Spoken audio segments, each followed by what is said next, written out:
Okay, everybody, I'm back. Been away for a little while. I'm busy doing errands and work and just trying to get a lot of things done. Um, so this is going to be a little series I got going on outside of the tournaments and demonstration videos. I'm going to be putting together a series of videos called Bruce Lee at Ruby Chow's The Seattle Years. So I just thought of that title to make my videos and bring forth some of the new information I've found regarding Bruce Lee's time at Ruby Chow's and in Seattle. Seattle happens to be my favorite period of Bruce's life in America, especially at Ruby Chow's. And the reason why, I mean, besides how cool it looks with Bruce standing in the front of the restaurant with the Chinese letters in the back, the red and the gold and all that. I know he didn't like working there, but besides all that, what I really love about the Seattle era is Bruce's development of his art and using it in actual street fights. Bruce stayed in Seattle from 1959 to 64, so late August 59 to July 64. So over 5 years, he was there the longest, longer than Oakland and longer than Los Angeles, and then longer than his second time that he lived in Hong Kong. While he lived in Hong Kong, he started learning Wing Chun and other martial arts in 1954. So 54 to 59, that's what he learned in Hong Kong, and he didn't learn the whole Wing Chun system, maybe about 50%.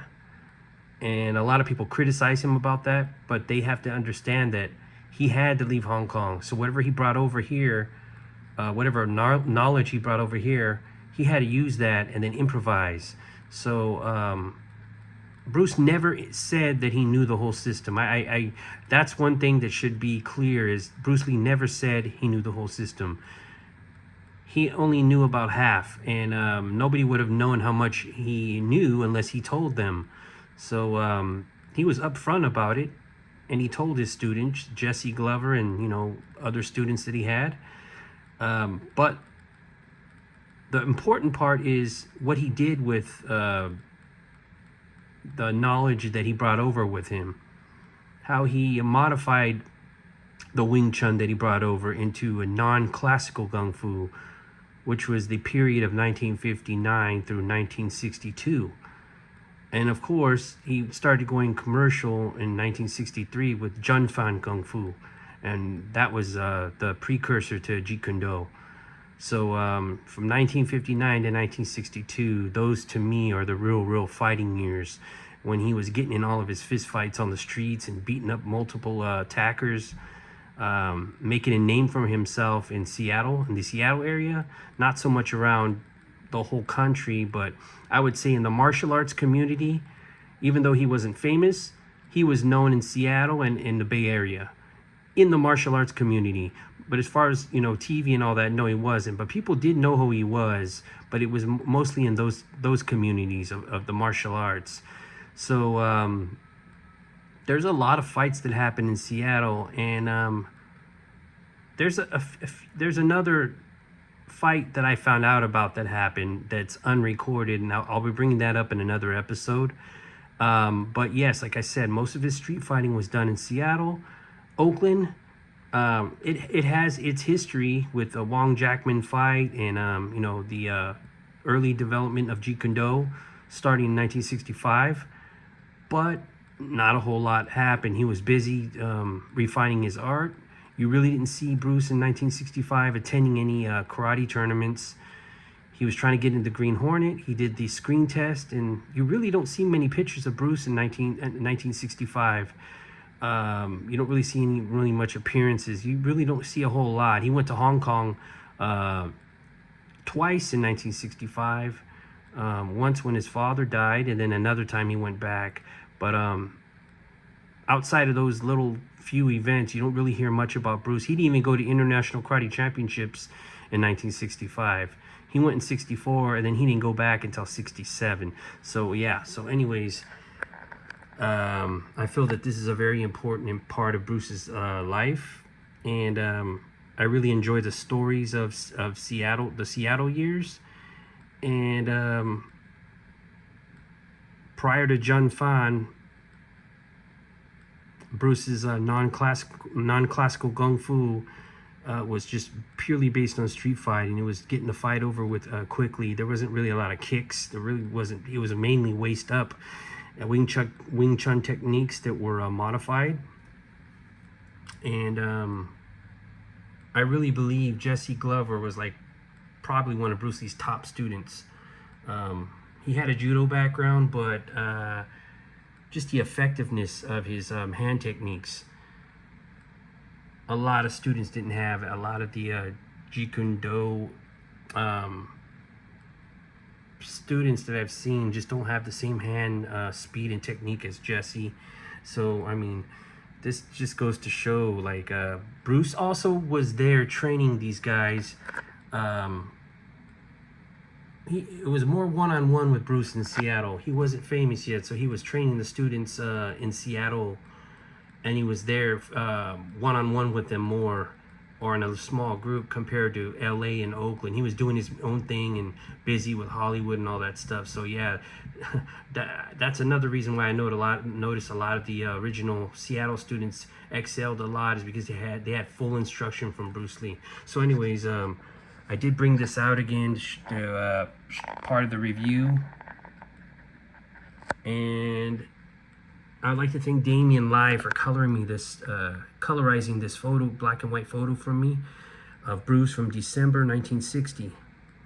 I kind of was asking him if, I know I hate bothering him, but I really wanted the letters red, and then you see the white fluorescent bulb and then the gold on the edges. That's the way it's supposed to be.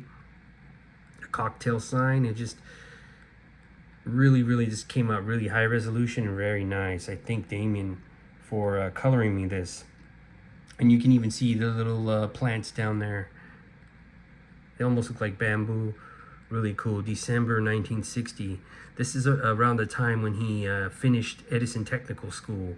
December 2nd, 1960. So this might be December 2nd, because he's in the suit in front of the restaurant, and it's December 1960. Okay, so I'm gonna go over here. This was a small little acquisition that I picked up. It was inexpensive, but the cool part about this was it's an original 8x10 gelatin silver lab developed photo of Ping Chow from 1964, just right after Bruce moved out. And if you look behind Ping, he's in the Ruby Chow's restaurant, and those are the Chinese dividers in the back, by where the Buddha is. The Buddha that had like 8 hands, the gold Buddha, right in the back there. And this was some type of press photo. It's stamped and dated back there, February 19th, 1964. But I believe somewhere else on the photo, it says the photo was taken in January of 64. So yeah, just a couple months after Bruce moved out, and Bruce was still in Seattle during this time. But this is an original photo. This is just a high resolution colorized print.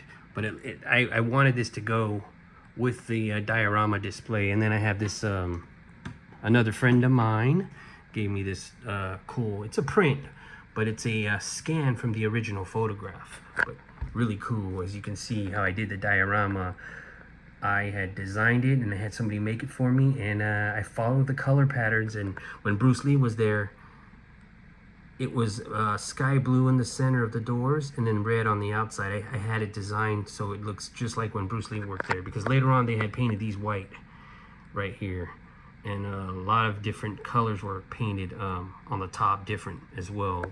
But as far as when he was there, it looked like that. Okay, so now what this review is about is, I've been on the internet, and a lot of posts on Facebook have been saying that Bruce Lee enrolled for Edison Technical School on September the 3rd, 1959, which is actually, that's not true. And Bruce Lee moved into Ruby Chow's September 3rd, 1959, as he put in his diary. So I think people are getting that day mixed up as to when he enrolled. So I have the a copy of the enrollment form right here.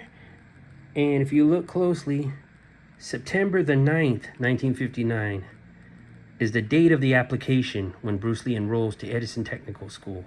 So September the 9th, 1959 is the right date. So about 6 days after he moves into Ruby Chow's, he enrolls.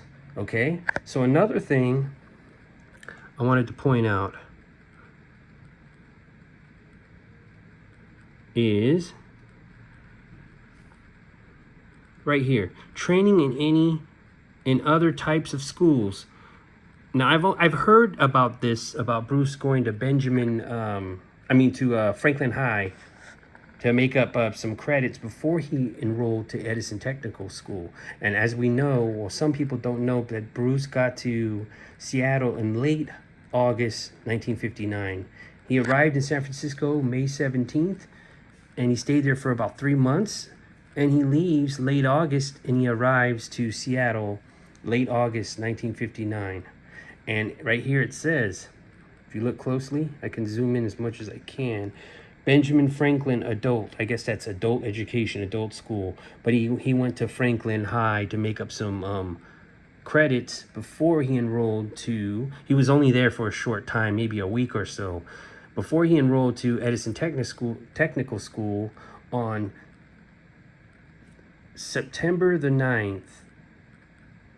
Let's go back up. Let's go down right here. Date of application. That is the 9th of September, 1959. So I'm trying my best to uncover new information and to correct some of the information. Not so much to prove people wrong. It's more about trying to get accurate information. It's like, for instance, the fans and historians always complain about biopics never made correct, right? They complain about it all the time. Like, the actor doesn't look like Bruce. He doesn't talk like him. He can't play the part. The location and the date was wrong. This is not accurate. So I'm trying my best to get the most accurate stuff. And paperwork right here in Bruce's own handwriting from Seattle, that doesn't lie. So yeah, the September 3rd date was when he moved into Ruby Chow's, and the September 9th date was when he applied for Edison Technical School. And he did go to Franklin High for a very short period, from like late August till like the beginning of September. So yeah, I just wanted to point that out, because the paperwork's right here, and a lot of people pull this up, but they never look at the September 9th application date. So yeah, I thought I would do this little quick episode, and there's going to be more about Bruce Lee's time in Seattle and Ruby Chow's restaurant. Thanks for watching.